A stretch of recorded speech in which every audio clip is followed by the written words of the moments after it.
اور پاکستان کے IMF سے تعلقات خراب ہوئے تو ریزرو تیزی سے گرنا شروع ہوئے. تو اس ریزرو کو پروٹیکٹ کرنے کے لیے حکومت پاکستان نے ٹائٹ مانیٹری اور فسکل پالیسی اپنائی ہوئی ہے، جس کی وجہ سے انٹرسٹ ریٹ بہت بڑھ گئے ہیں، جس کی وجہ سے حکومت نے LCs کی اوپننگ پہ ریسٹرکشن لگائی ہوئی ہیں، جس کو ہم کیپٹل کنٹرول کہتے ہیں. تو جو انڈسٹریل سیکٹر ہے وہ اپنی پیداوار نہیں کر سک رہا ہے. ایک تو کرنسی گر گئی،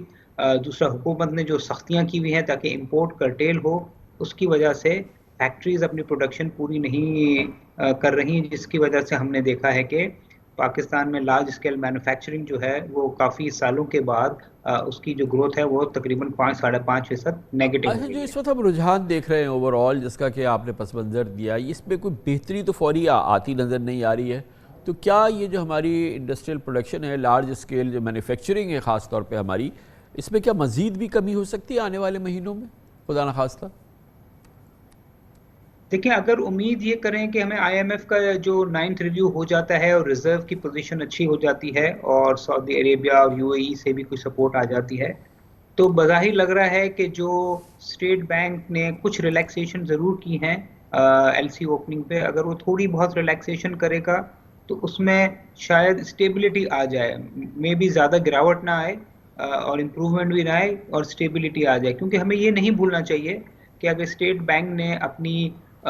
ریسٹرکشن جو ہیں LC کی اس کو ریلیکس بھی کر دیا تو اب امپورٹ جو ہے 290 روپے پہ 285 روپے پہ اتنا فیزیبل رہتا نہیں ہے. تو جو حکومت نے پالیسیز اپنائی ہوئی ہیں امپورٹ کرٹیلمنٹ کی، جس کی وجہ سے کرنسی کو بھی ایڈجسٹ کیا گیا ہے، گرایا گیا ہے، تو اوور آل حالات کو دیکھتے ہوئے لگ رہا ہے کہ شاید یہ لارج اسکیل مینوفیکچرنگ کی گراوٹ کا جو ٹرینڈ ہے وہ مور اور لیس جتنا ہے اتنا ہی رہے گا، نہ اس میں کوئی بہتری آئے گی نہ اس میں کوئی مزید ابتری آئے گی. چلے پھر بھی اس میں کوئی ایک کہیں ہم دیکھ سکتے ہیں کہ شاید یہ زیادہ اس میں بڑی گراوٹ نہ ہے. اچھا،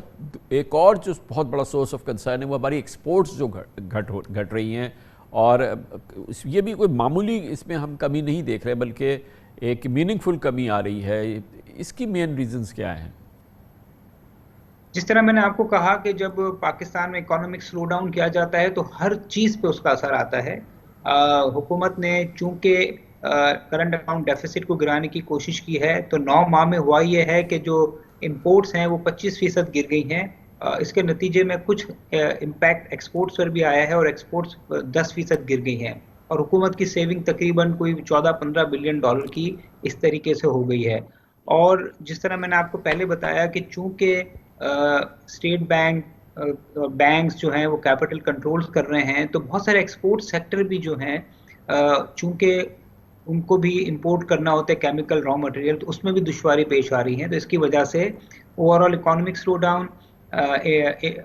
امپورٹ ریلیٹڈ جو ریسٹرکشن ہیں ایکسپورٹ سیکٹر کے لیے، اس کی وجہ سے بھی ایفیکٹ آیا ہے. اور تیسرا جو تھوڑا بہت ایفیکٹ اس کا بھی آیا کہ دنیا بھر میں جو ہے وہ اکانومک سلو ڈاؤن ہے، جس کی وجہ سے ہم نے دیکھا ہے کہ بہت ساری exports specially textile exports Europe امریکہ میں بھی متاثر ہوئی ہیں. تو یہ ایک اوور آل فیکٹرز ہیں جس کی وجہ سے جو پاکستان کی 9 ماہ کی جو ایکسپورٹس ہیں وہ 10% گر گئی ہیں. مگر مارچ کا نمبر تھوڑا سا حوصلہ افزا ہے کیونکہ جب سے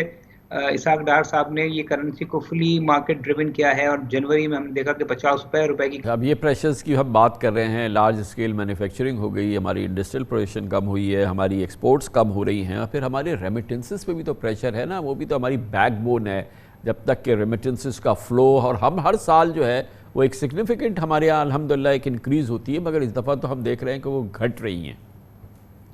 یہ بڑا انٹرسٹنگ آپ کا سوال ہے ورکرز ریمیٹنسز، کیونکہ ہم نے دیکھا ہے کہ پاکستان میں معاشی بدحالی جب بھی ہوتی ہے تو یہ ریمیٹنسز بڑی سٹکی ہوتی ہیں، مطلب اس میں زیادہ گراوٹ نہیں آتی. اور جب اکانومک سلو ڈاؤن ہوتا ہے اور ٹائٹ مانیٹری اور فسکل پالیسی حکومت اپناتی ہے تو ریمیٹنس نارمل رہتی ہے. مگر اس دفعہ ہم نے دیکھا ہے کہ ریمیٹنس میں بھی گراوٹ دیکھی گئی ہے. آلدو مارچ کا ریمیٹنس ایک اچھا فگر تھا $2.5 بلین، مگر 9 ماہ میں کوئی 10% کی گراوٹ ہوئی ہے. آئی تھنک اس کی سب سے بڑی وجہ تو یہ تھی کہ جب سے اسحاق ڈار صاحب آئے تھے کوئی 4-5 مہینے تک جو کرنسی تھی اس میں 2 ریٹس چل رہے تھے. ایک آفیشیل ریٹ جو کافی نیچے تھا 15% اور ان آفیشیل ریٹ اوپر تھا. تو بہت ساری ترسیلات زر جو ہیں ریمیٹنسز وہ ان آفیشیل چینل کی طرف ڈائیورٹ ہو گئی ہیں. بٹ ہم نے دیکھا ہے کہ جب سے ایڈجسٹمنٹ ہوئی ہے 2 مہینے سے کچھ ریمیٹنسز میں بہتری ہوئی ہے. دوسرا کچھ فیکٹر یہ بھی تھا کہ جو اکانومک سلو ڈاؤن ہے گلوبلی تو ہم نے دیکھا ہے دوسرے ممالک میں بھی کچھ ریمیٹنس پہ فرق پڑا ہے. تو یہ دو مین ریزن تھے جس کی وجہ سے ریمیٹنس جو نارملی اسٹیبل رہتی ہیں اس دفعہ اس کے 9 ماہ میں 10% کی گراوٹ دیکھی گئی ہے. Thank you so much. بہت بہت شکریہ جناب محمد سہیل ہمارے ساتھ تھے, chief executive officer top line securities. Commercial break, اس کے بعد ہم اپنے پورے پوٹینشیل کو, ہماری معیشت شدید دباؤ میں ہے, اس کو استعمال نہیں کر رہے. زراعت کے شعبے کے حوالے سے ہم ایک پروگرام کر چکے ہیں کہ اس میں پاک فوج ایک بڑا کردار ادا کر سکتی ہے اور اس کے لیے کافی کام بھی ہو رہا ہے. اسی طرح سے ہمارے پاس ذخائر ہیں اور بے پناہ قیمتی ذخائر ہیں. متعدد دوسرے ذخائر کے علاوہ ہمارے پاس لوہے کے لیے بہت بڑے ذخائر ہیں, خام لوہے کے, آئرن اور کے, اور مگر وہ بے فائدہ ہیں. ان کو ہم صحیح طرح سے استعمال نہیں کر سکتے کیونکہ اس کو ریفائن کرنے کی صلاحیت ہمارے پاس ہے نہیں, اور اگر وہ ہو جائے تو یہ 5-6 ارب ڈالر کی جو ہم امپورٹ کرتے ہیں اسٹیل مصنوعات کا اور لوہے سے متعلقہ مصنوعات, اس پہ ہمارا پریشر کم ہو سکتا ہے. اور یہ بہت بڑا ہمارے پاس ایک خزانہ ہے جو کہ ہم صحیح طرح سے استعمال نہیں کر رہے. اس کی تفصیلات آپ کے ساتھ شیئر کرتے ہیں چھوٹے سے وقفے کے بعد. پاکستان کی معیشت کی بدقسمتی ہے کہ یہ بڑی حد تک امپورٹ ڈیپینڈنٹ ہے, امپورٹس پر ان کا انحصار ہے. ہمارے پالیسی سازوں نے امپورٹس کے متبادل پر, امپورٹ ریپلیسمنٹ پر کبھی کام نہیں کیا. یہی وجہ ہے کہ آج ملک میں چلنے والی تقریباً تمام صنعتیں امپورٹ خام مال کی محتاج ہیں. مثال کے طور پر پاکستان نے مالی سال 2022 میں تقریباً 5 ارب ڈالر کی اسٹیل مصنوعات امپورٹ کی, کیونکہ ملک میں چلنے والی تمام اسٹیل کی صنعتیں در حقیقت پروسیسنگ یونٹ ہیں جو کسی بھی قسم کا اسٹیل یا اسکریپ امپورٹ کر کے اس کو نئی شکل تو دے سکتے ہیں, لیکن بنیادی خام مال یعنی آئرن اور کی پروسیسنگ نہیں کر سکتی. یہی وجہ ہے کہ ملک میں اسٹیل مصنوعات کی قیمتیں ڈالر مہنگا ہونے کے باعث ریکارڈ سطح پر پہنچ چکی ہے. حال ہی میں سریا 3.5 لاکھ روپے فی ٹن تک پہنچ گیا, اور اگر ملک میں تعمیراتی سرگرمیاں تیز ہوں گی تو مزید لوہے اور سریے کی ضرورت پڑے گی, جس کے نتیجے میں اسٹیل کی امپورٹس میں مزید اضافہ ہوگا. پاکستان اسٹیل کے بنیادی خام مال یعنی کہ آئرن اور میں اس حوالے سے خود کفیل ہے, مگر تمام صوبوں میں آئرن اور کے 1 ارب 40 کروڑ ٹن سے زائد کے وسیع ذخائر ہے. پاکستان ابھی سالانہ صرف 4 لاکھ ٹن آئرن اور نکال رہا ہے, لیکن ملک میں پروسیسنگ نہ ہونے کے باعث یہ تمام آئرن اور چائنا ایکسپورٹ کر دیا جاتا ہے, اور اپنے ملک کی لوہے کی ضروریات کو پورا کرنے کے لیے پھر ہم آئرن اور ویلیو ایڈیشن کے بعد اس کو ہم امپورٹ کر رہے ہوتے ہیں, جو کہ یقیناً ایک بڑی عجیب صورتحال ہے. اس حوالے سے ہمارے نمائندے محمد شہر جنجوع نے بلوچستان کے ضلع چاغی کی تحصیل نوکنڈی کا دورہ کیا, جہاں انہوں نے آئرن اور کی مائننگ پر ایک خصوصی رپورٹ تیار کی. ہم آپ کو دکھاتے ہیں. بہت اہم موضوع ہے, اس پہ بات کرتے ہیں, اور اس کے لیے ہمیں جوائن کریں جناب بلال خان جو ماہر ہیں معدنی امور کے, اسلام آباد سے ہمارے ساتھ ہیں. خان صاحب بتائیے گا, یہ جو آئرن اور ہمارے پاس جو را مٹیریل موجود ہے اس کو پروسیس کرنے کا جو میکانزم ہے وہ یہاں ہمارے پاس کیوں موجود نہیں ہے؟ کیا ہمارے پاس لوکل انویسٹرز نہیں ہیں؟ اور اگر یہ سورس پہ یہ آئرن اور یہاں موجود ہے تو فورن انویسٹر آ کے یہاں کیوں نہیں اس حوالے سے جو پروسیسنگ پلانٹس ہے وہ لگاتے؟ سر اس کے لیے مختلف ریزنز ہیں جو میں آپ کو پیش کرنے والا ہوں. سب سے پہلی بات تو یہ ہے کہ پوٹینشیل ہمارے پاس موجود ہے. کوئی بھی انڈسٹری جو ہے, کوئی بھی ملک سٹیل مل کی انڈسٹری کے بغیر نہیں چل سکتا. اب پاکستان میں اس کو پروسیس کرنے کے لیے ہمارے پاس ایک سٹیل مل پاکستان ہے جو بند پڑا ہوا ہے. باقی جو ہمارے پاس انڈسٹری لگی ہوئی ہے اس میں ہم اپنے را مٹیریل کو پروسیس کر کے اس سے سٹیل پروڈیوس نہیں کر سکتے. ہمارے پاس وہ لاتے ہیں اپنے سکریپ کو, جس کا آپ نے ذکر کیا کہ آلموسٹ $5 بلین کی ہم امپورٹ کر رہے ہیں. اس کے لیے را مٹیریل بھی ہے اور اس میں سٹیل کی بھی امپورٹ کرتے ہیں. تو وہ جو ہمارے پاس سیکٹر ہے, وہ جو انڈسٹری ہے, وہ اس کی وجہ یہ ہے کہ نہ ہونے کی وجہ یہ ہے کہ انویسٹر جو پاکستانی ہیں, جو ہم باہر اپنے پلاٹس اور انویسٹمنٹ کو باہر لے کے جاتے ہیں, پاکستان کی انڈسٹری میں پاکستان کی جو منرلز ہیں جس میں وہ رچ ہے اس میں وہ خود انویسٹمنٹ کرنے کے لیے تیار نہیں ہے. اور اس کے علاوہ جو ریزن ہے وہ یہ ہے کہ گورنمنٹ جو ہے وہ اس چیز میں خود بھی انٹرسٹ نہیں لے رہی ہے, کیونکہ جب تک ریٹ آف دا گورنمنٹ وہاں پہ نہ ہو, لوکل ایشوز کو وہ نہ سنوار سکے, ہیلپ نہ کر سکے. اب مائنر جو ہے وہ خود ایریا کو بھی آئیڈینٹیفائی کرے, پھر اس کے لیے سرویز بھی کرے, اور سرویز کرنے کے بعد وہ سروے رپورٹس وہ آگے سے منرل ڈپارٹمنٹ میں چوری ہو جائیں تو وہ انڈسٹریلسٹ وہ مائنر وہ آگے کیسے اس کو آگے لے کے جائے. مگر دوسری جانب ہم اسی آئرن اور ہم ایک سمپل چیز کرتے ہیں کہ ہم آئرن اور نکال رہے ہیں اور اس کو ایکسپورٹ کر رہے ہیں, وہ چائنا جاتی ہے, وہاں پروسیس ہوتا ہے, اور پھر جو پروڈکٹ ہے وہ پھر ہم واپس اپنی ہی اس چیز کی جو بنیاد ہے ہم امپورٹ کر رہے ہیں. سر یہی تو ہمارا المیہ ہے کہ ہمارے پاس اس ٹائم اس انڈسٹری کی بہت بڑی فقدان ہے, اور جو بھی اس انڈسٹری کے اندر انویسٹمنٹ کرے گا, یعنی آپ کا جو لوہا ہے, اسٹیل ہے, وہ آپ لاکھ سوا لاکھ روپے تک پر ٹن پروڈیوس کر سکتے ہیں اپنے را مٹیریل سے, جبکہ آپ کی جو سیل ہے وہ 3.5-3.5 لاکھ روپے تک پہنچ گئی ہے. انڈسٹری میں آپ کی سٹیل مہنگی ہونے کی وجہ سے آپ کی پوری انڈسٹری جو ہے کنسٹرکشن انڈسٹری کی رک گئی ہے, کیونکہ وہ ان کے لیے وہ انویسٹمنٹ کرنا مشکل ہو گئی ہے. اگر ہمارے ملک کے اندر اس انویسٹمنٹ کو لایا جائے اور ہمارے لوگ اس انڈسٹری کے اندر اس سیکٹر کے اندر انویسٹمنٹ کر لیں تو لوگوں کو کوئی وہ شوق نہیں ہے کہ جی وہ اس کو خام مٹیریل کو ایکسپورٹ آؤٹ کرے. ویلیو ایڈیشن جو ہے وہ ہماری ملک کی ترقی کا واحد راز ہے, اور اس راز کو ایکوائر کرنے کے لیے اس کو آگے اس ٹارگٹ کو اچیو کرنے کے لیے ہمیں کنسنٹریٹڈ ایفرٹ کرنی پڑے گی. وہ جب تک ہم ایک کنسنٹریٹڈ ایفرٹ نہیں. بہت شکریہ جناب بلال خان صاحب ہمارے ساتھ موجود تھے معدنی امور کے ماہر. کمرشل بریک, اس دوران نیوز ہیڈ لائنز دیکھیں, جس کے بعد ہم اپنے پروگرام کے باقی حصے کے ساتھ واپس آئیں گے.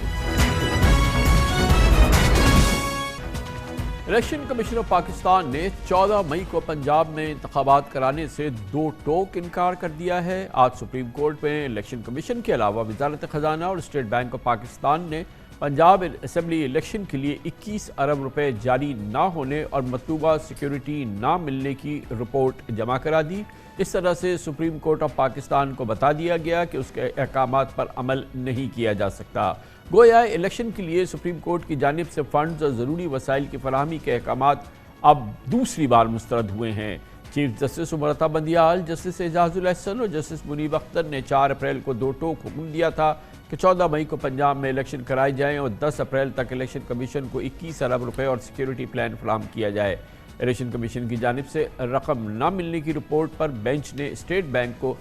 17 اپریل تک فنڈ فراہمی کا حکم دیا تھا, لیکن دونوں بار شہباز حکومت نے معاملہ قومی اسمبلی بھجوایا, جس نے فنڈز جاری کرنے سے انکار کر دیا. آج سپریم کورٹ میں وزارت دفاع کی جانب سے سربمہر رپورٹ بھی جمع کرائی گئی. وزارت خزانہ نے قومی اسمبلی کی جانب سے فنڈز کی فراہمی کو مسترد کیے جانے کا احوال پیش کیا, جبکہ الیکشن کمیشن نے سپریم کورٹ کو اپنے جواب میں 14 مئی کو الیکشن نہ ہونے کا نقشہ کھینچا اور خدشہ ظاہر کیا کہ اگر 8 اکتوبر سے پہلے الیکشن انتخابات ہوئے تو ملک میں انارکی, افراتفری اور پرتشدد انتخابات ہوں گے.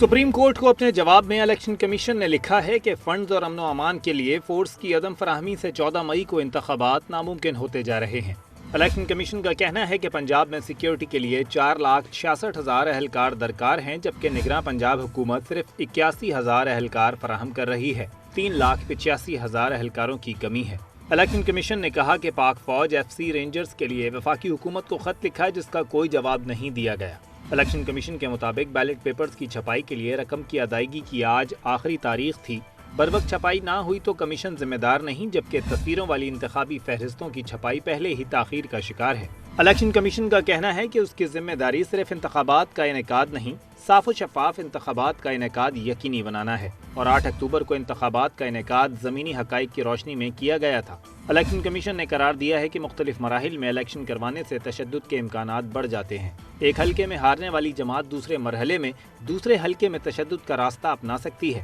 الیکشن کمیشن نے اندیشہ ظاہر کیا کہ اگر 8 اکتوبر سے پہلے انتخابات ہوئے تو ملک میں انارکی اور افراتفری پھیلنے کا خدشہ ہے, اور الیکشن کمیشن یہ ذمہ داری اٹھانے کو تیار نہیں.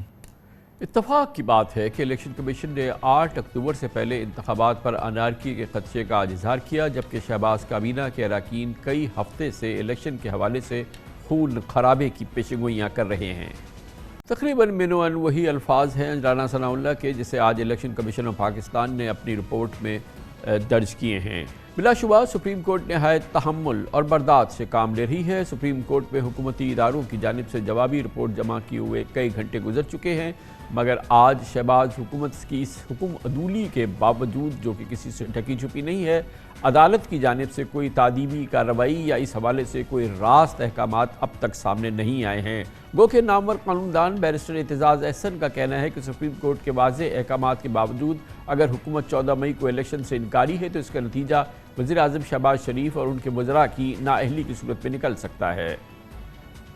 ملک میں جاری اس انتہائی ٹینس سچویشن، اس انتہائی حساس صورتحال کے پس منظر میں کل ایک انتہائی اہم پیش رفت سامنے آئی جب چیف جسٹس آف پاکستان جناب جسٹس عمر عطا بندیال سے سپریم کورٹ کے احاطے میں director general inter services intelligence lieutenant general Shahid Anjum, director general military intelligence major general Wajid Aziz اور director general military operation major general Awais Dastgir نے 3 گھنٹے ملاقات کی۔ اطلاعات کے مطابق اس موقع پر جسٹس اعجاز الاحسن، جسٹس منیب الاختر اور سیکرٹری دفاع لیفٹیننٹ جنرل ریٹائرڈ محمود الزما بھی موجود تھے۔ بہت اہم یہ بات ہے، غور طلب بات یہ ہے کہ شہباز حکومت کی جانب سے آئین اور عدالتی احکامات کی خلاف ورزی کی اطلاعات کے صورتحال میں کلیدی ملٹری لیڈرشپ کی یہ ملاقات نہ صرف یہ کہ سپریم کورٹ بلکہ چیف جسٹس عمر عطا بندیال کے فیصلہ کن منصب کی عزت اور تکریم کا مظہر بھی ہے، اور اس قسم کی ملاقات کی کم از کم پاکستان کی تاریخ میں اعلانیہ کسی اس قسم کی ملاقات کی کوئی نظیر نہیں ملتی۔ کلیدی ملٹری لیڈرشپ کی انتہائی اہم قومی معاملات پہ چیف جسٹس آف پاکستان اور سپریم کورٹ کے ان ججز سے یہ ملاقات یقیناً بہت اہم ہے۔ ابھی ہمیں دیکھنا ہے کہ اثرات اور اس کے نتائج کیا سامنے آتے ہیں، اور شاید یہی پس منظر ہے کہ آج سپریم کورٹ آف پاکستان میں حکومت کی جانب سے اس کے احکامات پر عمل درآمد کے حوالے سے انکار کی صورت میں، جو کہ تحریری انکار سامنے آیا ہے، سپریم کورٹ نے فی الحال اس پر کسی رد عمل کا اظہار نہیں کیا ہے، کوئی احکامات سامنے نہیں آئے۔ کب تک نہیں آئیں گے یہ ابھی ہم نہیں بتا سکتے، لیکن پس منظر میں ہم دیکھ رہے ہیں کہ مذاکرات کی بات ہو رہی ہے۔ وزیر اعظم شہباز شریف کے آج اتحادیوں نے مل کے بات کی، اور ایک بار پھر پاکستان پیپلز پارٹی جو کہ کلیدی اتحادی ہے اس حکومت کی، اس نے زور دے کے کہا ہے کہ مذاکرات ہونے چاہیے، مذاکرات سے سیاسی مسائل کا حل نکالنا چاہیے، اور فوری سیاسی مسائل کا حل نکالنے کے لیے ضروری مذاکرات کی انتہائی ضرورت ہے۔ بلاول بھٹو زرداری نے اطلاعات کے مطابق ایک بار پھر قومی اسمبلی کے فلور کی طرح سے اس بات کو دہرایا ہے جو ان کے علاوہ ان کے والد جناب آصف علی زرداری بھی کہہ چکے ہیں۔ اس کے نتائج کیا سامنے آئیں گے اس میں وقت لگے گا جاننے میں، لیکن اس وقت تک کی صورتحال کو ہم جانچتے ہیں۔ اس کے لیے ہم نے دعوت دی ہے، ہمارے ساتھ موجود ہیں جناب منیب فاروق، قانون دان بھی ہیں، نیوز اینکر بھی ہیں اور نیوز اینالسٹ بھی ہیں، بہت عمدہ اپنا پروگرام جو نیوز کو ہوسٹ کرتے ہیں۔ ہمارے ساتھ پاکستان کے نامور سینئر عدالتی امور، سپریم کورٹ امور، قانونی امور کے جرنلسٹ جناب حسنات ملک بھی موجود ہیں۔ حسنات ملک صاحب، پہلے آپ بتائیے کیونکہ ہمیں اس کی خبریت جاننی ہے، کیا حالات ہیں؟ کل یہ غیر معمولی ملاقات ملٹری لیڈرشپ کی سپریم کورٹ کے چیف جسٹس صاحب سے دوسرے جج صاحبان سے ہو گئی، اس کے بعد آج کا دن بڑا اہم تھا۔ کچھ ہمیں پتہ چلا کہ اس ملاقات کے دوران کیا پیش رفت رہی ہے، اور اس کا آج جو فالو اپ آج چیزیں ہونی تھی اس حوالے سے کیا کچھ آج سپریم کورٹ پہ بات ہوتی رہی ہے؟ بہت اہم بات یہ ہے کہ آج حکومت کی جانب سے انکاری تحریری جوابات سامنے آ گئے 14 مئی کے الیکشن کے حوالے سے، لیکن سپریم کورٹ فی الحال اس پر احتیاط سے بظاہر کام لے رہی ہے، کوئی جوابی حکم سامنے نہیں آیا ہے۔ مجموعی کیفیت اگر کل سے لے کے اب تک کی آپ ہمیں بتائیں۔ جی کامران صاحب، کل کی ملاقات بہت اہم تھی، اور تقریباً یہ 3 گھنٹے ملاقات آپ کہیں، یہ ملاقات بیسیکلی نہیں، یہ بریفنگ تھی۔ اس بریفنگ جو نیشنل اسمبلی میں بریفنگ دی گئی عسکری حکام کی طرف سے، اور اسی طرح ڈیفنس سیکرٹری نے سپریم کورٹ میں بھی ریکویسٹ کی تھی کہ جو اس وقت ملک میں سیکورٹی کے حالات ہیں اس میں ہم آپ کو ان کیمرہ بریفنگ دینا چاہ رہے ہیں۔ تو عدالت نے اس وقت کہا کہ جی آپ ہمیں کلاسیفائڈ رپورٹ دیں، بعد میں ہم سمجھیں گے تو پھر آپ جو ہے وہ ہمیں جو ہے وہ آپ بریفنگ دے دیں۔ تو اب جو بتایا جا رہا ہے کہ یہ ریکویسٹ اٹارنی جنرل کی طرف سے تھی کہ جی آپ جو ہے وہ بریفنگ لیں جو حالات ہیں اس وقت سیکیورٹی کے۔ اس میں جو بتایا جا رہا ہے کہ ڈی جی ایم آئی نہیں تھے، ڈی جی ایم او تھے، اور D G I S I تھے، اور جو ہے وہ ڈیفنس سیکرٹری تھے۔ اٹارنی جنرل جو تھے منصور امان وہ بھی موجود تھے، اور اس میں جو ہے وہ جو بتایا گیا کہ اس وقت جو سیکیورٹی کی کیا حالات ہے اور کس طرح جو ہے وہ ٹروپس جو ہیں وہ ٹیررزم کو کاؤنٹر کر رہی ہیں، مختلف جو ہر بڑی تفصیلی جو ہے وہ ڈیٹیل سے جو ہے سپریم کورٹ کے سامنے سب چیزیں رکھی گئیں، اور ایون سوال جواب بھی ججز کے تھے، ان کو یہ بھی سیشن رہا، ججز نے سوال کیے، ان کو جواب بھی دیے گئے۔ اب اس کا آؤٹ کم کیا ہے اس کا اندازہ میرا خیال ہے کل پتہ چلے گا۔ اطلاعات یہ آ رہی ہیں کہ اب اوپن کورٹ میں ہیئرنگ ہوگی، اور یہ جو آج رپورٹ سبمٹ ہوئی ہے ڈیفنس منسٹری کی طرف سے، یہ بھی آپ کہیں کہ اس بریفنگ کا ہی ایک خلاصہ تھا جو آج سبمٹ ہو گیا ہے سپریم کورٹ میں۔ الیکشن کمیشن کی طرف سے بھی جواب آ گیا ہے، اسٹیٹ بینک کی طرف سے بھی آ گیا ہے۔ تو اب اوپن کورٹ میں یہ تینوں ججز بیٹھ کے اب دیکھیں کہ کیا وہ جو جوابات ہیں، جو بریفنگ ہے، اس کے بعد کیا یہ آرڈر جو 14 مئی کا ہے اس کو موڈیفائی کرتے ہیں، یا یہی کہیں گے کہ 14 کو الیکشن ہو۔ 14 کو الیکشن تو بظاہر لگ رہا ہے کہ اب امپاسبل ہیں، لیکن اگر ڈیلے ہونے ہیں تو کتنے ہونے؟ جو اب حکومت کہہ رہی ہے یا ہر طرف سے اداروں کی طرف سے کہ یہ اکتوبر تک سارے معاملات ٹھیک ہو جائیں گے، تو کیا چیف جسٹس عمر عطا بندیال اپنے ٹینور سے آگے بھی الیکشن کو یعنی وہ اس قسم کی کوئی انڈورسمنٹ دیں گے یا نہیں؟ یہ چیز جو میرا خیال ہے کہ کل کا دن بہت امپارٹنٹ ہوگا، کیونکہ عید سے پہلے اس چیز کا ڈرافٹ سین ہو جانا ہے۔ ٹھیک ہے، اور منیف فاروق صاحب یہ بتائیے گا کہ دلچسپ بات یہ ہے کہ حکومت نے بہرحال کہہ دیا کہ 14 مئی کو الیکشن نہیں ہو سکتے، تمام اداروں نے رپورٹ جمع کرا دی، بظاہر جو ہماری سیکیورٹی سروسز کے جو لیڈرشپ ہے اس نے بھی یہی بات کہہ دی ہے۔ مگر ایک بات مجھے بہت ہی دلچسپ لگ رہی ہے، جو الیکشن کمیشن ہے جو کہ اس سلسلے کا سب سے کلیدی ادارہ ہے، اس نے اپنی رپورٹ میں کہا کہ اگر 8 اکتوبر سے پہلے الیکشن ہوئے تو ملک میں انارکی ہو جائے گی، افراتفری ہو جائے گی، اور الیکشن صاف شفاف نہیں ہوں گے۔ اور گویا کہ اگر الیکشن ستمبر میں بھی ہو گئے تو ایسا نہیں ہوگا، 8 اکتوبر کو الیکشن ہو جائیں، 8 اکتوبر کے شاید بعد ہو جائے تو پھر سب کچھ ٹھیک رہے گا، صاف شفاف الیکشن ہو جائیں گے۔ یہ کچھ سمجھ میں آنے والی بات سمجھ میں نہیں آ رہی کہ 8 اکتوبر کو وہ کون سا جادو ہوگا جو ہو جائے گا جس کے بعد پھر نہیں ممکن ہے کہ کوئی انارکی ہو، کوئی افراتفری ہو۔ 8 اکتوبر تک اگر اس سے پہلے ہو گئی تو پھر بڑے شدید مسائل ہوں گے۔ بہت شکریہ کامران خان صاحب۔ دیکھیے، یا تو یہ بات اتنی کمپلیکیٹڈ ہے کہ مجھے اور آپ کو شاید سمجھ نہیں آ رہی، اور یا اتنی سادہ ہے کہ شاید ہمیں اتنی آسانی سے سمجھ آ گئی ہے کہ ہمیں خود تشویش ہو رہی ہے کہ یہ بات اتنی سادہ کیوں ہے۔ بات اس لیے سادہ ہے میرے خیال میں کہ اگر ہم یہ سمجھیں کہ جو پارلیمان کے اندر قرارداد آئی اور جس کے بعد شام کو الیکشن کمیشن نے اناؤنس کیا کہ جب جو پہلا فیصلہ تھا الیکشن کمیشن کا یہ کہ انتخابات ڈیلے ہو رہے ہیں اور اپریل میں نہیں ہو سکتے اور یہ انتخابات اکتوبر میں ہوں گے، تو میرے خیال میں بڑی ایک انفینٹائل اپروچ ہوگی اگر ہم یہ سمجھیں کہ نہیں، یہ سب ادارے یا تمام جو کام تھا وہ ان آئسولیشن ہو رہا تھا، کسی ادارے کا کسی دوسرے ادارے کے ساتھ کوئی لیزون نہیں تھا۔ بالکل تھا، الیکشن کمیشن کو بھی پتا تھا کہ وہ کیا کرنے جا رہا ہے، حکومت کو بھی پتا تھا، پارلیمان کو بھی پتا تھا کہ پارلیمان کے اندر کون سی قرارداد آ رہی ہے، یہ باتیں تو سب طے ہے۔ میرے خیال میں اس وقت اگر ہولسٹک ایک پکچر لی جائے کامران خان صاحب، میری جو ادنا رائے ہے اس کے مطابق، تو ریاست پاکستان جس کے اندر کلیدی کردار ظاہری بات ہے جو ڈومیننٹ کیریکٹر ہے وہ اسٹیبلشمنٹ کا ہوتا ہے اور ایور سنس ایسا ہی ہے، تو ریاست پاکستان کا یہ فیصلہ ہے کہ اس وقت پنجاب کے اندر خاص طور پر الیکشن نہیں ہو سکتے، اور خیبر پختونخوا کے حوالے تو جو سپریم کورٹ نے خود ایکسپیڈینس دکھا دی ہے۔ دوسری بات یہ ہے کہ میں جتنا سمجھ پایا ہوں انٹینٹ کو جو معزز چیف جسٹس صاحب اور ان کے ہم خیال جج صاحبان کی ہے، تو وہاں پر بھی مجھے بصد احترام ایکسپیڈینس زیادہ نظر آئی ہے، قانون اور آئین کی عملداری کم نظر آئی ہے۔ یعنی اگر حکومت پر ہم یہ الزام لگاتے ہیں جو کہ درست ہے اور اس میں وزن بھی ہے کہ وہ بھاگ رہی ہے الیکشن سے کیونکہ وہ خائف ہے کہ وہ الیکشن ہار جائے گی تحریک انصاف سے، تو جو جناب چیف جسٹس صاحب ہیں وہ بھی فل کورٹ اسی لیے تشکیل نہیں دے رہے کہ وہ اس بات سے بصد احترام یا خائف ہیں یا گریزہ ہیں کہ اگر فل کورٹ بیٹھ گیا تو شاید جو نتائج ہیں وہ ان کی مرضی یا منشا کے مطابق نہیں آئیں گے۔ تو یہاں پر ہر کوئی 100% قانون اور 100% آئین پر عملداری تو کم از کم نہیں کر رہا۔ اچھا، اسی دوران یہ چیز حسنات صاحب یہ دیکھنے میں آئی ہے، ہم نے پہلے بھی دیکھا، اور جب اس کیس کی سماعت ہو رہی تھی اس دوران چیف جسٹس صاحب نے بزور کہا تھا فریقین کو کہ آپ بیٹھ کے خود کوئی تاریخ طے کر لیجئے اور اس حوالے سے ایک مشترکہ اپنی سوچ کے ساتھ ایک تاریخ ساتھ لے آئے۔ اس کے بعد پھر اٹارنی جنرل کے ساتھ چیف جسٹس کی جو ملاقاتیں ہوتی رہی ہیں وہ ٹو اینڈ فرو سلسلہ ہوتا رہا ہے۔ اس دوران پھر ہم نے اور بھی کچھ سنا کہ پس پردہ گفتگو کی بات ہو رہی ہے کہ مذاکراتی حل نکلے، جس سے ایک ایسا حل، ایک ایسی تاریخ آ جائے جس پہ کہ تمام سیاسی فریقین راضی ہو جائیں، اور سپریم کورٹ اس کے لیے بہت ہی ایسا لگتا تھا کہ متمنی ہے. کون متمنی ہے پاکستان میں ایسا ہے جو متمنی نہیں ہوگا کہ اس کا حل نکل آئے؟ وہ پس منظر اور اس دوران یہ ملٹری لیڈرشپ کی ملاقات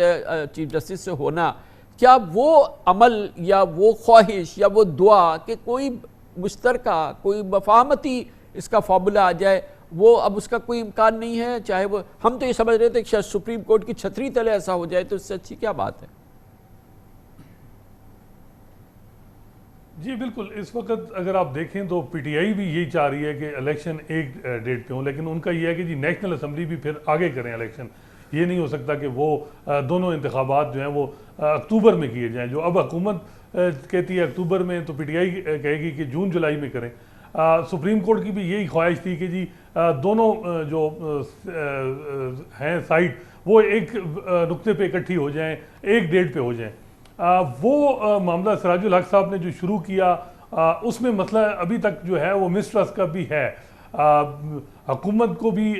مسٹرسٹ ہے عمران خان صاحب پہ، عمران خان صاحب کو حکومت پہ ہے کہ جی ٹائم گین کیا جا رہا ہے، اور ایسا لگ رہا ہے کہ 2-3 مہینے بعد کہیں زیادہ ہی ایسی چیز کوئی ایسے سٹیپ لیے جائیں، کہیں 1 سال مزید فیڈرل گورنمنٹ میں کہیں حکومت ایکسٹینشن نہ کر دے. کوئی اس طرح کی باتیں بھی چل رہی ہیں اسلام آباد میں. تو مسٹرسٹ بہت زیادہ ہے. تو اس میں اب دیکھیں چیف جسٹس جو ہیں، میرا خیال ہے انہوں نے اپنی طرف سے یہ بالکل بات ٹھیک ہے کہ جو ان کی ایک آبجیکٹو تھا اس میں انہوں نے ڈیو پروسیس یا کہیں آئین پروسیجر اس کو بھی فالو نہیں کیا اور بلائے رکھ کے آگے گئے ہیں. لیکن اب لمیٹیشن میرا خیال ہے اب ان کا اگر وہ اس سے آگے جائیں گے تو پھر کیا الیکشن کمیشن نے جب ہاتھ کھڑے کر لیے ہیں، سیکورٹی حکام جو ہے وہ سیکورٹی دینے کو تیار نہیں ہے، اور بھی جو جس طرح کی نان کوپریشن ہے، اور اپنے بردر ججز کی بھی سپورٹ نہیں مل رہی، تو میرا خیال ہے کہ اب جو ہے وہ یہی ہے کہ تو منیب صاحب یہ بتائیے گا، آپ یہ بتائیں کہ کیا مفاہمتی مذاکراتی کوئی ایک اتفاق رائے کے ساتھ الیکشن کی کوئی تاریخ اور کوئی اس قسم کا کوئی امکان بچا ہے، کوئی رمق بچی ہے کہ جس کے ذریعے اس قسم کی کوئی ہم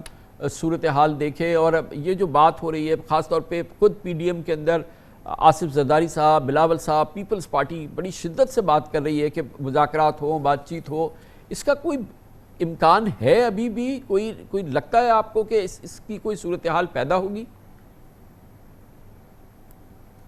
کامران خان صاحب، آپ ہمارے استادوں میں سے ہیں، آپ پاکستان کی سیاسی تاریخ کو بخوبی جانتے ہیں. ویسے تو کانفلکٹ ریزولوشن کے لیے پاکستان میں جو سیاسی کانفلکٹ ریزولوشن ہے تو آپ بخوبی جانتے ہیں کہ اس میں فوج کا یا اسٹیبلشمنٹ کا ایک کلیدی کردار رہا ہے. بعض اوقات میں تو براؤ بیٹ کر کے گردن سے پکڑ کے بھی کہا گیا ہے کہ مذاکرات کرے اور کسی معاملے میں کسی تصفیے پر پہنچا جائے. لیکن آج کے حالات مختلف ہیں اور زمینی حقائق یہ کہتے ہیں کہ آج کی حکومت کے اوپر، گو کہ وہ ایک کمزور حکومت ہے، بالکل ہی ایک تھن میجورٹی سے کھڑی ہوئی حکومت ہے، اس کے اوپر اس طرح کا کوئی دباؤ پاکستان کی اسٹیبلشمنٹ کی طرف سے نہیں ہے کہ آپ مذاکرات کیجئے اور خاص طور پر جناب عمران خان کی جماعت سے مذاکرات کیجئے. یہ ایک ایسی موو ہے جس کو ہم ایک بڑی پولیٹیکلی پروکیل موو کہہ سکتے ہیں جو پی ڈی ایم کے اندر سے جنریٹ کر رہی ہے. اس کی ذکر جس طرح آپ نے فرمایا کہ آصف زرداری صاحب یا جناب بلاول بھٹو زرداری صاحب کہہ سکتے ہیں اور کچھ ایم کیو ایم کے ہمارے دوست کہہ سکتے ہیں کہ ٹھیک ہے گفتگو ہونی چاہیے، لیکن دباؤ جس کے تحت کوئی نتیجہ نکل سکے وہ دباؤ اس وقت حکومت کے اوپر موجود نہیں ہے. اور وہ اس لیے موجود نہیں ہے کیونکہ ریاست پاکستان نے بھی یہی فیصلہ کیا ہے کہ اس وقت جو حالات ہیں اس میں نہ سیکیورٹی پرووائڈ کی جا سکتی ہے، نہ ہی فنڈز ہیں. دوسری بات یہ ہے کہ ابھی کیونکہ سپریم کورٹ کا حکم ہے تو سپریم کورٹ کے بارے میں، جج صاحبان کے بارے میں یہ کہا جاتا ہے کہ وہ نہیں، ان کے فیصلے بولتے ہیں. لیکن وہاں پر جس ایکسپیڈینس کا میں ذکر کر رہا ہوں وہ اب کی نہیں ہے، وہ جوڈیشل اپوائنٹمنٹس کے اندر بھی ہے. اب تو اگر میں یہ بصد احترام کہہ سکوں کہ اگر گارنٹیز لے کر ملٹری اسٹیبلشمنٹ کی یا گارنٹیز دے کر آپ جونیئر ججز کو ایلیویٹ کر رہے ہیں سپریم کورٹ کے اندر، تو وہاں پھر ٹرانسپیرنسی تو نہیں ہوگی، وہاں پھر پروپرائٹری کا پرنسپل تو نہیں ہوگا کامران خان صاحب. اور دوسری بات یہ کہ میرے خیال میں آج یہ وقت ہے کہ پاکستان کی اعلیٰ عدلیہ کو سوچنا چاہیے کہ وقت آ گیا ہے کہ پاکستان میں بھی جو پولیٹیکل کویسچن ڈاکٹرن ہے اسے امپورٹ کر ہمارے ساتھ موجود تھے جناب منیف فاروق اور حسنات ملک. بہت بہت شکریہ آپ دونوں حضرات کا. اس موضوع پر اب ہم رائے، تبصرہ، تجزیہ اور اس حوالے سے جو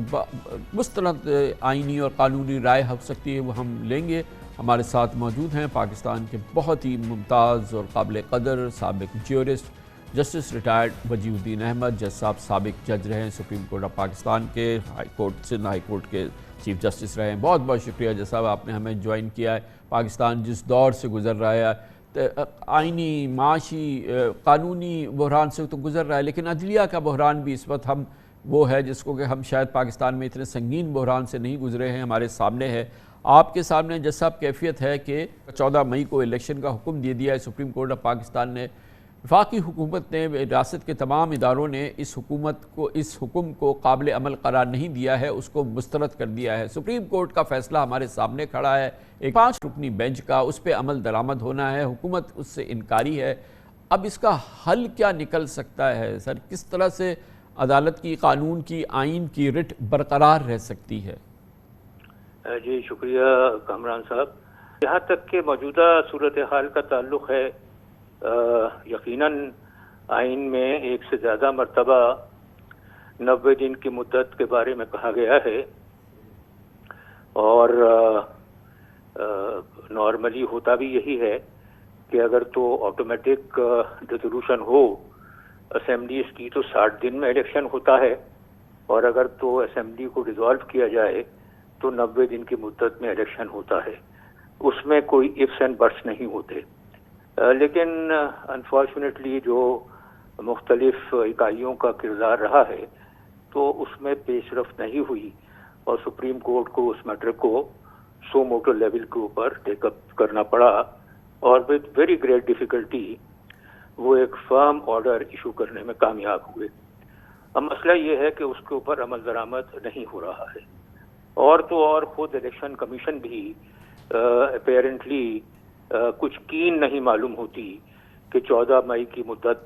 کو وہ سیکروسینٹ سمجھیں. جیسا انہوں نے تو 2 ٹوک انداز میں بڑی دلچسپ بات کی ہے الیکشن کمیشن نے کہ اگر 8 اکتوبر سے پہلے الیکشن ہو گئے تو ملک میں انارکی ہو جائے گی، افراتفری ہو جائے گی، صاف شفاف الیکشن نہیں ہوں گے.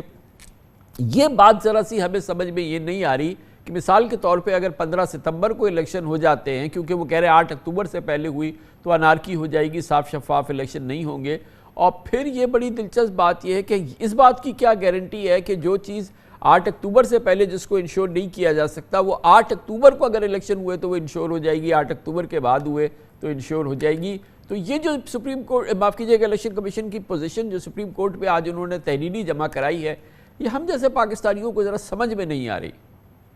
یہ بہت ایک سیریس کانٹرڈکشن ہے جس کی طرف آپ اشارہ فرما رہے ہیں، اور آبویسلی یہ تقریباً وہی لائن ہے جو وفاقی حکومت اپنے طور پر لے رہی ہے. لیکن وہاں پر ایک تھوڑی سی ڈیولپمنٹ یہ ہے کہ ان کا ایک سبسٹینشل انگریڈینٹ پیپلز پارٹی کی شکل میں وہ یہ چاہتا ہے کہ اس مسئلے کو افہام و تفہیم کے ذریعے سے حل کیا جائے. دیکھیے کانسٹیٹیوشنل پوزیشن تو وہی ہے کہ الیکشن ڈیزالوڈ اسمبلیز کے 90 دن میں ہونے چاہیے. الیکشنز نارملی جو الیکشنز اسمبلیز جن کا ٹائم ایکسپائر ہو جاتا ہے وہ 60 ڈیز میں ہونا چاہیے، اور اگر وہ کسی وجہ سے نہ ہو سکے تو یہ جو باتیں ہو رہی ہیں کہ صاحب کانسٹیٹیوشن نے اجازت دی ہے کہ تھوڑا بہت آگے پیچھے اگر آپ معاملہ ہوتا ہے تو کر لیں، بے شک کر لیں، لیکن اس کے لیے پھر کانسٹیٹیوشنل امینڈمنٹ لے کر کے آنی ہوتی ہے. جیسے 2008 میں آپ کے یقیناً ذہن میں ہوگا کہ بے نظیر صاحبہ کا جو اسیسینیشن ہوا اور وقت کے اوپر الیکشن نہیں ہو سکے تو پھر اس میں ایک چھوٹی سی کانسٹیٹیوشنل امینڈمنٹ غالباً 18ویں امینڈمنٹ کے ذریعے سے وہ کیا گیا. تو میں یہ سمجھتا ہوں کہ اس صورتحال میں سپریم کورٹ نے ایک بہت ہی معتدل، ایک بہت ہی ماڈریٹ ایٹیٹیوڈ اڈاپٹ کیا ہوا ہے. جو لوگ ان باتوں کے لیے رسپانسبل ہیں ان کو کوئی نوٹس نہیں دیا، ان کو کسی قسم کا کوشن نہیں دیا، اور بہت ہی ڈیلیکیٹ انداز سے اس معاملے کو ٹیکل کر رہے ہیں. اب اگلا اسٹیج یہ ہے کہ اگر تو پولیٹیکل لیول کے اوپر یہ معاملات ڈیل کیے جا رہے ہیں، جیسے سراج الحق صاحب کا بھی رول ہے، پیپلز پارٹی تو بے شک پی ڈی ایم کی الائی نہ صحیح لیکن ان کی وجہ سے ان کی حکومت قائم ہے، تو اگر تو یہ سارے جو ہیں یہ ایکٹیویٹ ہو جاتے ہیں اور کوئی ایک کنسنسس ڈیٹ نکلتی ہے، بے شک وہ 8 اکتوبر ہی ہو، میں کہتا ہوں، تو بجائے اس کے کہ ایگریمنی ہو، بجائے اس کے کہ جھگڑے فساد ہوں، اگر تو کوئی ایک یکسوئی کے ساتھ کسی ایک ڈیٹ کے اوپر ایگریمنٹ ہو جاتا ہے تو سپریم کورٹ میں نہیں سمجھتا کہ ایورس ہوگا اس ڈیٹ کو ایکسپٹ کرنے کے لیے۔ لیکن جیسا یہ فرمائیے گا کہ اگر ایسا نہیں ہوتا اور ہوا وہ ہے جو ہو گیا ہے، وہ یہ کہ سپریم کورٹ کا حکم جو کہ اسٹیٹ بینک کو ڈائریکٹ کیا گیا تھا اس نے مسترد کر دیا ہے، وزارت خزانہ نے 2 ٹوک مسترد کر دیا ہے، اور اب الیکشن کمیشن نے بھی کہہ دیا ہے کہ الیکشن ہم نہیں کرا سکتے آج۔ اب سپریم کورٹ کے پاس کیا آپشن رہ گیا ہے اپنی ریٹ کو اسٹیبلش کرنے کے لیے، اپنے حکم پر عمل درآمد کرنے کے لیے؟ کیونکہ آپ نے اسپیسیفک کوشچن پوچھ لیا ہے تو میں اس کا 2 ٹوک جواب بھی آپ کو دے دوں۔ سب سے پہلی چیز جو ہے وہ یہ ہے کہ پوری پارلیمان کے خلاف پروسیڈ کرنے کی کوئی ضرورت نہیں ہے، وہاں پر جو چیدہ افراد ہیں ان کو کنٹیمپٹ نوٹسز جاری کرنا بہت کافی ہوگا۔ دوسری چیز جو ہے وہ یہ ہے کہ جو پی ٹی آئی کے ریپرزنٹیٹیوز جنہوں نے نیشنل اسمبلی سے استعفے دیے تھے، جن کے بارے میں کبھی یہ ہوا کہ استعفے ویلڈ نہیں ہیں، کبھی یہ ہوا کہ ویلڈ ہو گئے، اب وہ خود کہتے ہیں کہ ویلڈ نہیں تھے، تو ان کو دوبارہ اسمبلی میں جانا نہیں دیا جا رہا، لیکن وہ عدالتوں میں گئے ہوئے ہیں۔ تو دوسری بات جو سپریم کورٹ کر سکتی ہے وہ یہ کر سکتی ہے کہ ہائی کورٹ جہاں پر یہ معاملات پینڈنگ میں ہیں یا جہاں بھی یہ معاملات پینڈنگ میں ہیں، ان کو یہ انسٹرکشنز دیں کہ آپ ہفتے میں یا 10 دن میں ان معاملات کا فیصلہ کریں، اور اس کا فیصلہ ایک اور صرف ایک ہی آئے گا، اور وہ یہ ہے کہ یہ ریزگنیشنز جو ہیں یہ پراپر طریقے سے ایکسیپٹ نہیں ہوئے، اور یہ لوگ جو ہیں یہ ممبران ہیں اور یہ اسمبلی کی پروسیڈنگز کو اٹینڈ کر سکتے ہیں۔ آپ دیکھیں گے کہ اوور نائٹ منظرنامہ تبدیل ہو جائے گا، جو وہاں پر کے ڈیسیڈنٹس ہیں جس میں آپ پیپلز پارٹی بھی شامل ہو گئی ہے، ان کو بھی ڈفرینٹ ایک سیناریو نظر آنے لگ جائے گا۔ تو یہ سارے معاملات جو ہیں ایسے جا کر کے سیٹ ہوں گے کہ اس میں کسی قسم کی کوئی دقت ہی نہ ہو، لیکن میں سمجھتا ہوں کہ اس سے اجتناب کرنا چاہیے۔ بہتر طریقہ کار وہی ہے جو میں نے آپ سے عرض کیا کہ افہام و تسیم کے ذریعے سے وہ لوگ جو ان معاملات کے اندر میڈیٹ کر رہے ہیں ان کو انکریج کر کے، اور اگر ڈیٹ ایک بار پھر جج صاحب اگر ایسا نہیں ہوتا تو بہرحال سپریم کورٹ کا حکم، سپریم کورٹ کا فیصلہ، سپریم کورٹ کی ریٹ، سپریم کورٹ کا تمام جو ظاہر ہے کہ اس کا مقام ہے، اس کو پھر انفورس کرنا تو ضروری ہے نا، اس کی ساکھ برقرار رہے، یہ کتنا ضروری ہے، اور پھر وہ لازم ہے سپریم کورٹ پہ کہ وہ اس کو انشور کرے۔ بہت صحیح، لیکن میں نے آپ سے یہ عرض کیا کہ وہ فرسٹ آپشن نہیں ہے، وہ سیکنڈ آپشن ہوگا، لیکن جس وقت کہ وہ آپشن اپنا لیا گیا تو پھر perhaps there would be no escape for those people who have deviated۔ Thank you sir, بہت بہت شکریہ جناب جسٹس ریٹائرڈ وجیہ الدین احمد، پاکستان کے انتہائی قابل قدر جیورسٹ ہمارے ساتھ موجود تھے۔ کمرشل بریک اس کے بعد ذکر کرتے ہیں، الیکشن تو کے پی میں بھی نہیں ہو رہا، وہاں کی اسمبلی کو بھی تحلیل ہوئے 90 روز ہو گئے، مگر اس کا ذکر بھی نہیں ہے، سپریم کورٹ میں درخواستیں گئی ہیں، اس پر فی الحال کوئی سماعت بھی نہیں ہو رہی، کسی کیس کا آغاز بھی نہیں ہوا ہے، عجب سی صورتحال ہے۔ اس کی بات کرتے ہیں، کے پی کی بات کریں گے چھوٹے سے وقفے کے بعد۔ پنجاب اسمبلی کے انتخابات 14 مئی کو کروانے سے متعلق سپریم کورٹ کا حکم موجود ہے، بعمل ہو نہ ہو پی ڈی ایم اور پی ٹی آئی کی 50 آزمائی بھی چل رہی ہے، جبکہ سیاسی افق پر عدلیہ بمقابلہ قومی اسمبلی کا تاثر عام ہے، لیکن بڑی دلچسپ صورتحال ہے خیبر پختونخوا میں۔ الیکشن تو کہیں وہاں کھو گئے ہیں، آج خیبر پختونخوا اسمبلی کی تحلیل کو 90 دن پورے ہو گئے ہیں، اور ایک ہفتے بعد صوبے میں نگراں حکومت کے 90 روز بھی مکمل ہو جائیں گے، اور تاحال صوبے میں الیکشن کی تاریخ کا بھی تعین نہیں ہوا ہے، بلکہ کے پی میں حکومت اور انتظامی معاملات سے سب کی نظریں بالکل اوجھل ہیں، یہ معاملات کہیں نظر نہیں آ رہے، اور لگتا ہے کہ خیبر پختونخوا الیکشن کے حوالے سے پی ٹی آئی کی دلچسپی میں بھی کوئی بہت زیادہ ہمیں تیزی نظر نہیں آ رہی۔ پچھلے ہفتے پی ٹی آئی نے کے پی کے الیکشن کے حوالے سے سپریم کورٹ سے رجوع کیا، لیکن نہ درخواست دائر کرنے کی وجوہات بتائی، نہ عدالتی فیس جمع کرائی، جس پر رجسٹرار نے انہیں اس پر اعتراضات کے ساتھ یہ درخواست واپس بھیج دی۔ یہ بھی دلچسپ بات ہے کہ پی ٹی آئی نے سپریم کورٹ کے اعتراضات دور نہ کرنے کا فیصلہ کیا اور اگلے ہی روز پشاور ہائی کورٹ میں درخواست دائر کر دی، مگر درخواست گزار سابق اسپیکر کے پی اسمبلی مشتاق غنی نے خود عدالت سے استدعا کی کہ ہڑتال کی وجہ سے وکلا پیش نہیں ہو سکتے، اس لیے سماعت کے بجائے کسی قریبی تاریخ اس کو ہمیں دے دی جائے، جس پر عدالت نے فریقین کو نوٹس بھی جاری کیا اور 8 دن بعد کی تاریخ مقرر کر دی۔ اب کل اس کیس کی سماعت ہوگی۔ گورنر خیبر پختونخوا حاجی غلام علی کا کہنا ہے کہ صوبے میں الیکشن کے حوالے سے نرم رویہ اپنانے پر وہ سپریم کورٹ کے شکر گزار ہیں۔ انہوں نے کہا کہ خیبر پختونخوا سیکیورٹی صورتحال پر عدلیہ بھی ان کی رائے سے متفق ہے۔ اہم بات یہ ہے کہ کے پی کے میں نگراں وزیر اعلیٰ اعظم خان کی عبوری حکومت 9 دن اور بعد یعنی کہ تقریباً 27 اپریل کو اس کے 90 دن پورے ہو جائیں گے، مگر اہم سوال یہ ہے کہ 27 اپریل کو آئینی طور پر غیر مؤثر ہو جانے والی خیبر پختونخوا کی نگراں حکومت 90 دن مکمل ہونے پر تحلیل ہو جائے گی یا نہیں؟ کیا نگراں وزیر اعلیٰ اعظم خان اور ان کی کابینہ 27 اپریل کو عہدوں سے سبکدوش ہو جائیں گے؟ کیا 28 اپریل سے خیبر پختونخوا میں کوئی نیا سیٹ اپ ہوگا یا پرانی نگراں حکومت ہی کو ایکسٹینشن مل جائے گی؟ اہم سوال یہ بھی ہے کہ 1.5 ماہ بعد کے پی کے میں صوبائی بجٹ بھی کیا نگراں حکومت پیش کرے گی؟ بہت ہی گنجلک صورتحال ہے، اس پہ بات کرتے ہیں۔ ہمارے ساتھ اس سلسلے میں خیبر پختونخوا کے ممتاز سینئر صحافی پشاور سے موجود ہیں جناب امجد عزیز ملک۔ بہت بہت شکریہ امجد عزیز ملک صاحب۔ یہ بتائیے گا کہ کیسا روزمرہ انتظامی اور حکومتی نظام چل رہا ہے کے پی کے میں؟ ایک نگران حکومت ہے، کہنے کا تو اس نگران حکومت کی آئینی قانونی ذمہ داری روزمرہ کے کاموں کو آگے بڑھانا ہے، ڈے ٹو ڈے کاموں کو آگے بڑھائیں اور بس کسی صورت سے ایک ایک دن گزارتے چلے جائیں۔ ایسے ہی چل رہا ہے یہ کے پی کے کا نظام اس وقت؟ جی ہاں، بہت شکریہ کامران خان صاحب، آپ نے بڑی تفصیل کے ساتھ خیبر پختونخوا اور پنجاب کی صورتحال کو واضح کیا۔ میں تھوڑا سا اس میں اضافہ یہ کرنا چاہتا ہوں کہ دونوں اسمبلیوں کو ڈیزالو کرنے کی صورتحال کچھ مختلف تھی۔ جب 14 جنوری کو پنجاب کی اسمبلی ڈیزالو ہوئی تو ان کے گورنر نے، پنجاب کے گورنر نے اس سمری پر دستخط نہیں کیے تھے اور اس کے بعد صدر مملکت کو مداخلت کرنا پڑی اور انہوں نے تاریخ دی تھی انتخابات کی۔ جبکہ خیبر پختونخوا میں صورتحال مختلف تھی اور جب یہاں پہ 18 جنوری کو صوبائی وزیر اعلیٰ نے اسمبلی کو ڈیزالو کیا تو سمری پر گورنر حاجی غلام علی نے دستخط کر دیے تھے اور اس کے بعد انہوں نے تاریخ نہیں دی تھی، جس کے بعد جب سپریم کورٹ میں ایک مقدمہ چلا تو حاجی غلام علی صاحب نے تاریخ دے دی 28 مئی کی انتخابات کی، اگر آپ کو یاد ہو، اور اگرچہ